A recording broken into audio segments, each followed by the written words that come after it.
Hi, good morning, everyone. Welcome back to the series of All About English. Barua அப்படின்னு ஒரு வார்த்தை, ரொம்ப சிம்பிளான ஒரு வார்த்தை தான். எல்கேஜி புக்கில் கூட நீங்கள் பார்த்துருக்கலாம்.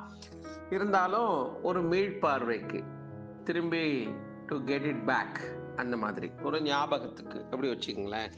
வலைன்னு சொல்கிறோம்ல, எலி வலை, முயல் வலை அப்படின்லாம் சொல்கிறோம்ல, அந்த மாதிரி விஷயத்துக்கு இந்த பரோ அப்படிங்கிற வார்த்தையை பயன்படுத்தலாம்.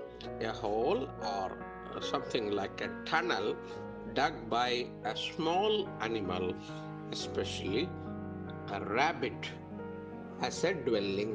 Dwellingனா வசிக்கிற இடம். எலி வலை, முயல் வலை, முயல் பொந்து அப்படின்னு சொல்றோம்ல, அந்த பொந்துங்கிறதுக்கு சரியான நிகரன் பராவ் சொல்லலாம்.